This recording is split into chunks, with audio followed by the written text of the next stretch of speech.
Assalamualaikum warahmatullahi wabarakatuh. Perkenalkan, nama saya Rizky Syafa Ramadhani dengan NIM 24650171 dari kelas D. Pada video kali ini, saya akan menjelaskan proyek UAS Data Science saya yang berjudul Prediksi Harga Rumah di Kota Bandung menggunakan metode Machine Learning. Nah, tujuan dari proyek ini sendiri adalah membangun sebuah model yang dapat memprediksi harga rumah berdasarkan beberapa karakteristik, yaitu lokasi, jumlah kamar, kamar mandi, kamar tidur, jumlah carport, luas tanah, luas bangunannya. Pada proyek kali ini, saya akan menggunakan metode linear regression. Pertama, saya akan melakukan import beberapa library Python yang dibutuhkan. Di sini saya menggunakan Pandas dan NumPy untuk pengolahan data. Sedangkan Matplotlib dan Seborn untuk visualisasi. Kemudian beberapa library dari scikit-learn untuk pre-processing, pembagian data, pembangunan model, dan evaluasi. Model machine learning sendiri itu yang kali ini digunakan pada proyek ini adalah linear regression. Nah, setelah kita import library-nya, selanjutnya kita mau upload dataset agar program tersebut bisa membaca dataset yang kita upload, yang kita sudah download, dataset yang kita punya sebelumnya, files upload, kalau import files, nanti di situ akan muncul pilih file. Dataset yang saya gunakan ini adalah dataset harga rumah di Kota Bandung dengan file bernama results clean. Setelah dataset dibaca, di sini saya menampilkan beberapa data awal untuk melihat struktur dan isi dataset.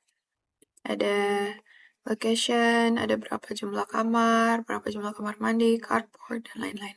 Ini berisi informasi apa saja yang ada dalam dataset tersebut. Dataset awal itu tadi terdiri dari 7.609 data dan 8 kolom. Variabel yang tersedia antara lain nama rumah, lokasi, jumlah kamar tidur, jumlah kamar mandi, jumlah carport, harga, luas tanah, dan luas bangunan. Nah, tahap berikutnya adalah data cleaning.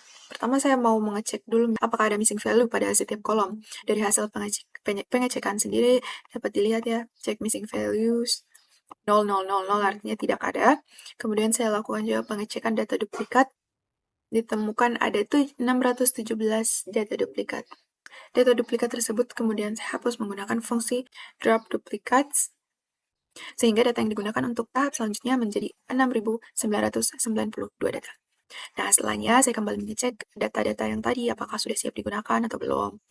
Nah, selanjutnya saya kembali mengecek tipe data tersebut untuk memastikan data tersebut itu sudah siap digunakan pada tahap analisis dan pemodelan. Dengan melakukan cleaning ini, saya memastikan data yang digunakan dalam proses machine learning tidak mengandung pengulangan data yang dapat memengaruhi hasil model nanti. Nah, setelah data dibersihkan tadi, saya masuk ke tahap EDA. Pertama, di sini kita akan melihat statistik dasar dari variabel harga, yaitu nilai minimum, nilai maksimum, rata-rata, dan median itu sendiri. Analisis ini dilakukan untuk mengetahui karakteristik dan rentang harga rumah sebelum masuk ke tahap pemodelan. Nah, selanjutnya ada di bagian distribusi harga rumah. Di sini saya membuat visualisasi distribusi harga rumah menggunakan histogram. Grafik ini digunakan untuk melihat bagaimana penyebaran harga rumah pada dataset. Dari grafik dapat dilihat bahwa harga rumah memiliki penyebaran yang cukup luas sehingga terdapat variasi harga yang cukup besar antar rumah. Kemudian saya menganalisis hubungan antara luas tanah dengan harga rumah menggunakan scatter plot. Tujuannya adalah untuk melihat apakah perubahan luas tanah memiliki hubungan dan perubahan harga rumah. Dari visualisasi ini kita dapat melihat pola penyebaran data antara luas tanah dan harga. Luas tanah dan harga. Selanjutnya saya menganalisis hubungan luas bangunan dengan harga rumah. Sama seperti sebelumnya, saya menggunakan scatter plot untuk melihat pola hubungan antara kedua variabel. Sama seperti sebelumnya, saya menggunakan scatter plot untuk melihat pola hubungan antara kedua variabel. Dapat dilihat di sini ya, luas bangunan dan luas harga rumah. Selanjutnya adalah melihat hubungan jumlah kamar tidur dengan harga rumah menggunakan box plot. Nah, tahap selanjutnya saya menganalisis rata-rata harga rumah berdasarkan lokasi. Pada tahap ini data dikelompokkan berdasarkan lokasinya, kemudian dihitung rata-rata harga pada setiap lokasi. Dapat dilihat. Lanjut korelasinya. Di sini saya membuat heatmap korelasi untuk melihat hubungan antar variabel numerik. Variabel yang dianalisis antara lain jumlah kamar tidur. Ini membantu memberikan gambaran awal mengenai hubungan antar variabel sebelum digunakan dalam proses machine learning. Selanjutnya, di sini kita akan menentukan fitur dan target. Setelah tahap EDA selesai, saya menentukan fitur dan target yang akan digunakan dalam machine learning. Variabel target atau Y adalah price, karena tujuan proyek adalah memprediksi harga rumah. Selanjutnya ada di fitur.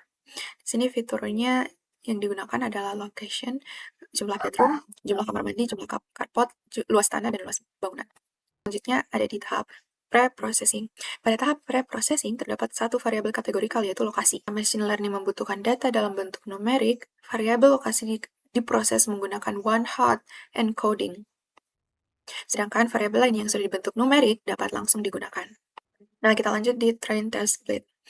Di sini dataset dibagi menjadi data training dan data testing. Di sini saya gunakan pembagian 80% untuk data training dan 20% untuk testing, dengan random state-nya 42. Data training digunakan untuk melatih model, sedangkan data testing digunakan untuk mengevaluasi kemampuan model pada data yang belum digunakan saat training. Nah, selanjutnya di bagian linear regression. Setelah preprocessing dan pembagian data selesai, saya membangun model menggunakan metode linear regression. Gunakan untuk mempelajari hubungan antara fitur-fitur rumah dengan harga rumah. Model kemudian dilatih menggunakan data training dan menghasilkan prediksi pada data testing. Lalu kita lanjut di evaluasi linear regresi. Setelah model dilatih, saya melakukan evaluasi menggunakan 3 metrik, yaitu MAE, RMSE, dan R-squared. Hasil evaluasi linear regression menunjukkan nilai MAE sebesar 2.681.852.413.000. Kemudian RMSE sebesar 5.839.600 rupiah. Dan nilai R-squared sebesar 0,5.012. Nilai R-squared di sini menunjukkan bahwa model dapat menjelaskan sekitar 50%. 50,12% variasi harga rumah berdasarkan fitur yang digunakan. Sedangkan MAE menunjukkan rata-rata kesalahan absolut prediksi, dan RMSE memberikan penalti yang lebih besar terhadap kesalahan prediksi yang besar. Dengan hasil ini, model sudah dapat digunakan untuk melakukan estimasi harga, tetapi selanjutnya demo prediksi rumah baru. Di sini saya melakukan simulasi prediksi menggunakan data rumah baru sebagai contoh. Nah, saya memasukkan Antapani location-nya. Nah, langsung muncul.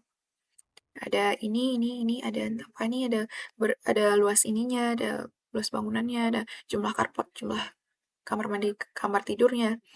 Lalu pindah ke output prediksi. Data tersebut kemudian dimasukkan ke model linear regression yang sudah dilatih untuk menghasilkan estimasi harga rumah. Nah, hasil prediksinya tadi yang location Antapani yang kita sudah cari sebesar prediksi harga rumahnya sebesar 2.816.402.560 rupiah. Sekian, sebagai kesimpulan pada proyek kali ini, saya telah melakukan tahapan data science mulai dari membaca dataset, data cleaning, exploratory data analysis, visualisasi, pre-processing, pembagian data training dan testing, hingga pembangunan model machine learning menggunakan linear regression. Dataset yang digunakan adalah data harga rumah di Kota Bandung dengan beberapa karakteristik rumah seperti location, kamar tidur, kamar mandi, carportnya, luas tanah luas bangunannya. Dari hasil evaluasi, model menghasilkan nilai R kuadrat sebesar 0,5012 dengan MAE sebesar 2.668 sekian serta RMSE 5 miliar sekian. Model kemudian digunakan untuk melakukan simulasi prediksi harga rumah baru berdasarkan input karakteristik rumah. Menurut saya, model ini masih dapat dikembangkan di masa mendatang. Demikian penjelasan proyek UAS Data Science saya. Terima kasih. Wassalamualaikum warahmatullahi wabarakatuh.